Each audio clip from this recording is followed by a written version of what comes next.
A tese que eu vou apresentar para vocês aqui hoje é uma tese. Eu estou bastante confiante a respeito da plausibilidade da hipótese que eu vou apresentar.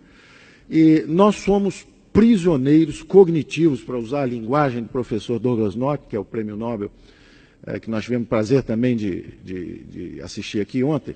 Nós somos prisioneiros cognitivos, nós estamos prisioneiros do nosso próprio espaço mental, dessa própria construção que criamos no Brasil, e cuja tradução principal, eu, como eleitor, não tenho um candidato em quem votar 2, 3, 4 eleições. Porque eu posso escolher entre o social reformista Ciro Gomes, entre o social populista Antony Garotinho, entre o social sindicalista Lula, o social democrata programático Serra ou Fernando Henrique e assim por diante. Então, o Brasil é prisioneiro da armadilha cognitiva social-democrata. Baixo crescimento, desempenho econômico medíocre, e eu vou traçar aqui uma história curta de como nós produzimos essa prisão, de por que o Brasil, que foi um país que no século passado, nos primeiros 70, 75 anos, foi a economia que mais cresceu no mundo, 7,3%, 7,4%, por 70 e poucos anos ininterruptos, à frente, inclusive, do Japão, porque o Brasil foi atingido em pleno ar, fulminado, quebrar a dinâmica de crescimento do país, e nós estamos prisioneiros dessa armadilha de baixo crescimento. Essa história é relativamente curta e relativamente simples. Ela começa no crepúsculo do governo militar, onde você tem uma centralização, governo federal, os braços armados da intervenção estatal são as empresas estatais, Telebrás, Eletrobras, Portobras, Siderbras, Nuclebras, etc.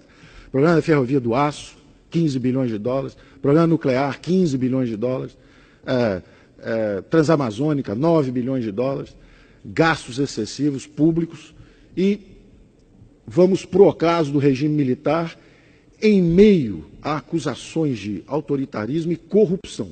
Vocês se lembram que os militares que entraram com a ideia de tradições, pátria, a defesa da moral e da ética e da própria liberdade, porque devolveriam rapidamente aos civis o regime democrático, no final saem do Palácio do Planalto pela porta dos fundos, literalmente.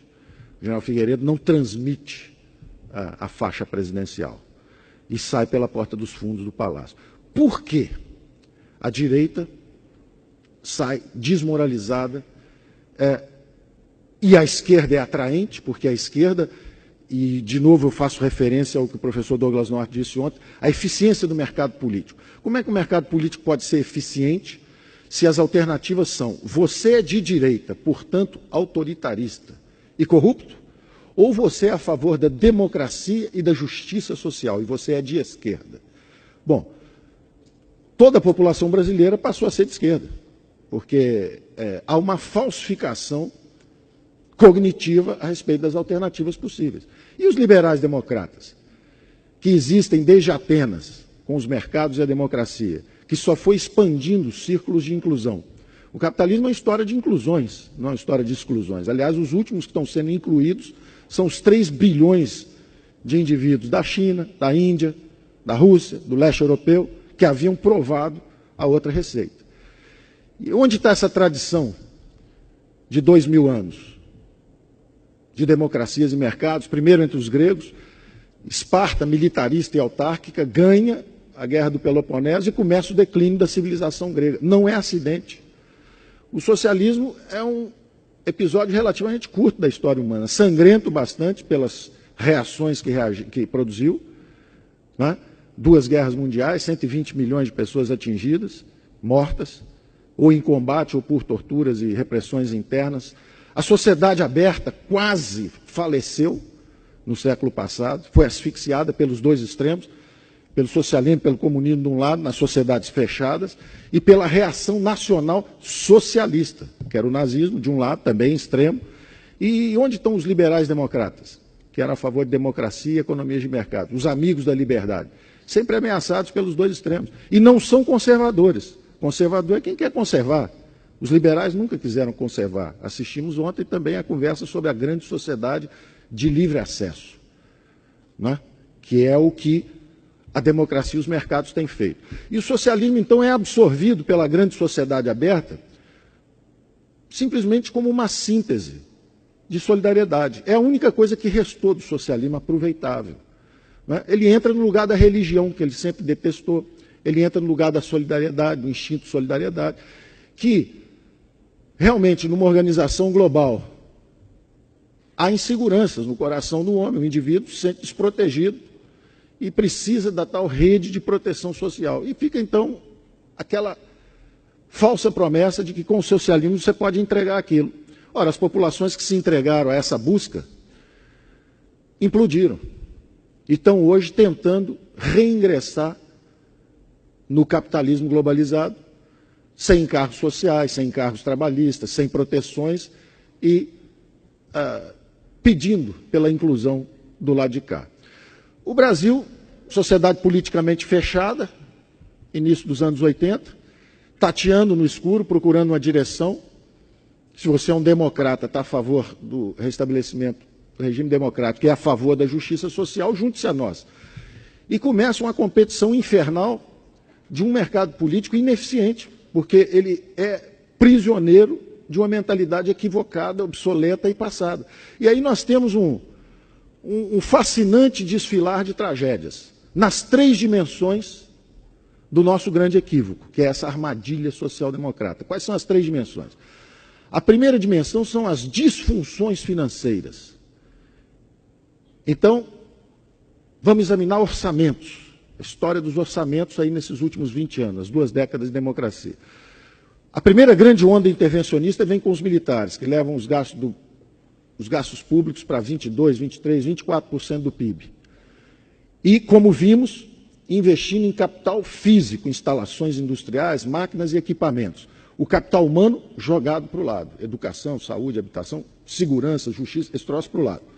E o que a gente tem realmente são grandes empresas estatais e grandes projetos federais. Na hora que você abre politicamente, a pressão social é colossal pelo resgate da dívida social, né? As desigualdades de oportunidades. De um lado, políticos inebriados, em busca do poder finalmente atingido com a abertura política. De outro lado, jovens economistas inexperientes, incultos e em busca da fama e do sucesso fácil. Oferecem soluções rápidas, sem reforma do Estado, sem explicitar esse conflito de reforma do Estado que seria necessário e que nós não fizemos até hoje. Vende-se uma receita fácil. É só congelar preços, usar uma âncora cambial, fazer uma tablita de conversão, está feito o plano cruzado. É uma falsificação da realidade. É como viabilizar a classe política gastar mais, oferecendo uma solução inorgânica, disfuncional, falsa. Aquilo dura 1, 2, 3 anos de glória, implode, explode, o Brasil vai para uma moratória externa, caça bois no pasto, persegue empresários e começa a nossa tragédia financeira.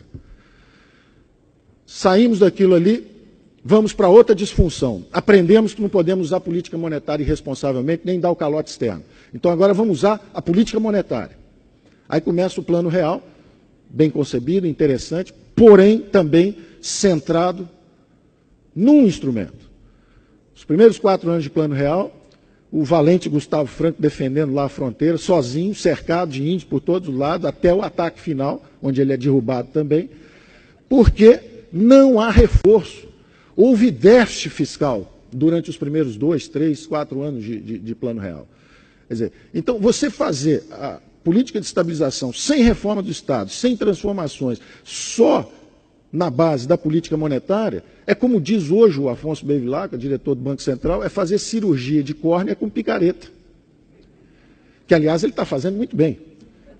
Cirurgia de córnea com picareta. Quer dizer, realmente a meta inflacionária vai ser atingida, agora é um custo elevado, porque ninguém mais trabalha. E a fórmula dos políticos é sempre essa. Bota meia dúzia de jovens valentes lá, eles vão defender e vão fazer o que está combinado, enquanto a gente do resto não faz nada. Essa tem sido a forma de defesa da classe política brasileira. É um espremedor de suco de jovens talentos. Os economistas são exprimidos, um a um, viram suco, são usados, enquanto se perpetuam os mesmos políticos lá em cima. E eles vão oscilando. E aí a gente passa tendo analisado essas disfunções. Essas disfunções são claras. Se você gasta muito, primeiro você causa uma hiperinflação. Aí você aprende, não posso emitir moeda. Agora eu vou emitir muita dívida. Aí você causa 1 trilhão de dívida, quase 500 bilhões de dólares. Uns 3 ou 4 planos Marshall. Dava para reconstruir a Europa 3 ou 4 vezes. Isso foi o que nós gastamos para estabilizar a economia brasileira. E não está garantido, porque a qualquer momento, se o Banco Central sai, está tudo solto outra vez. É lamentável. Então, são disfunções financeiras que, na verdade, são epifenômenos do mesmo mal. São sintomas epidérmicos do mesmo mal. O mal é um só.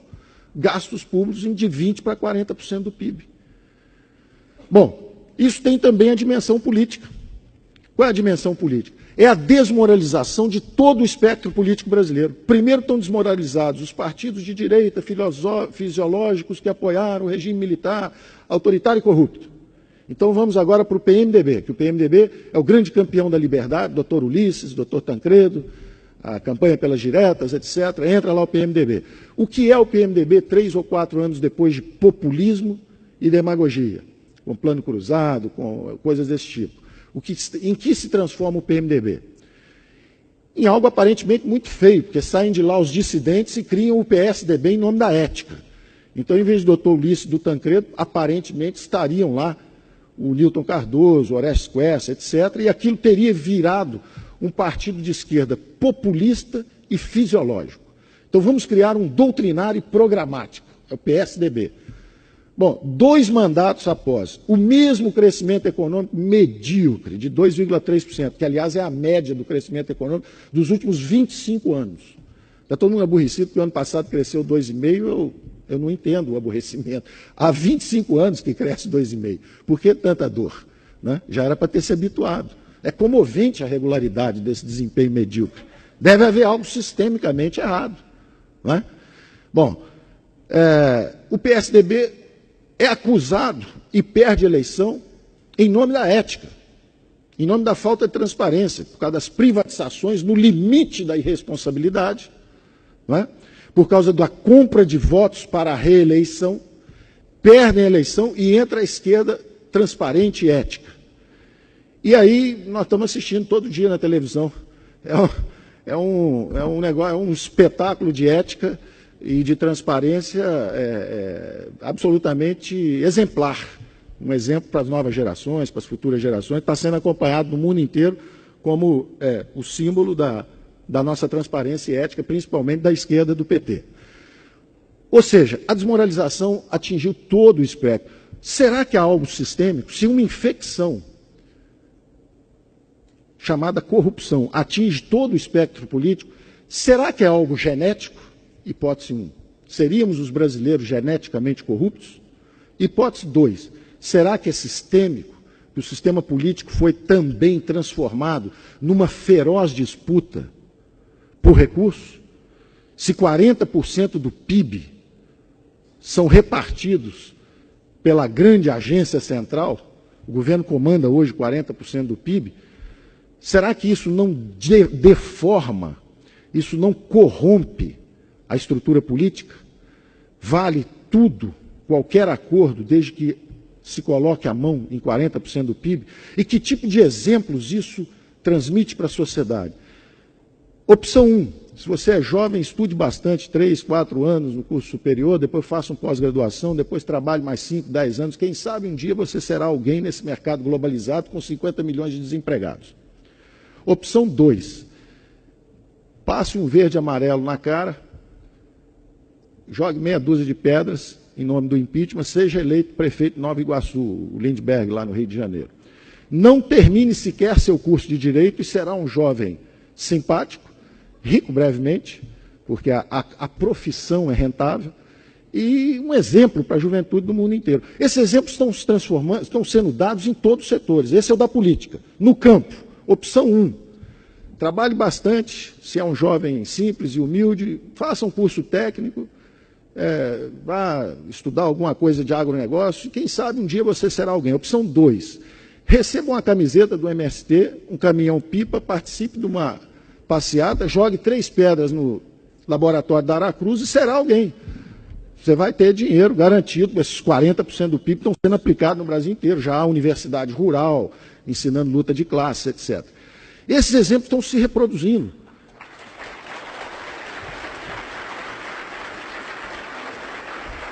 Empresarialmente é a mesma coisa. Opção 1, lute competitivamente no seu mercado e compita com 80 milhões de brasileiros por uma fatia.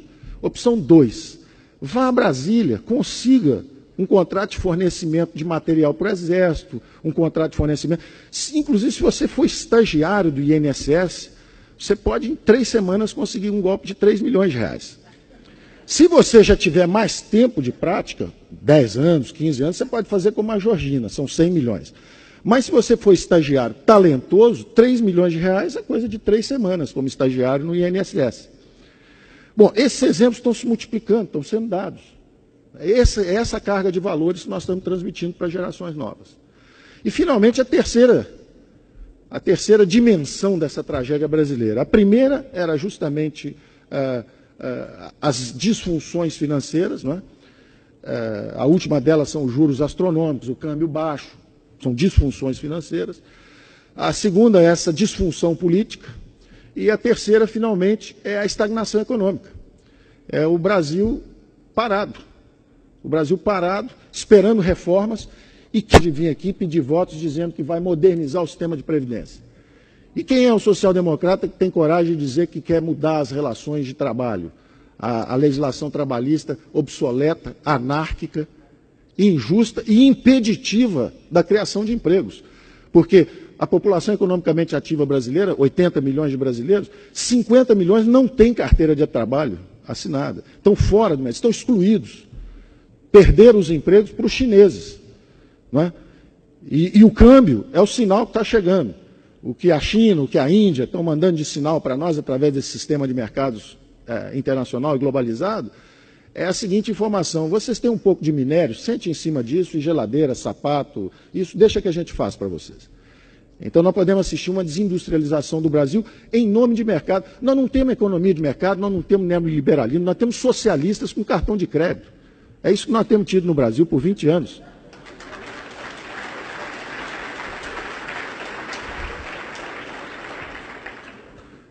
E hoje, o desafio da estagnação econômica é o seguinte: você tem uma bola de ferro na perna direita, que é excesso de impostos, a bola de ferro na esquerda, juros elevados. As mãos amarradas são os encargos sociais e trabalhistas. E alguém diz assim: agora corre que o chinês vai te pegar. É isso que nós estamos vivendo.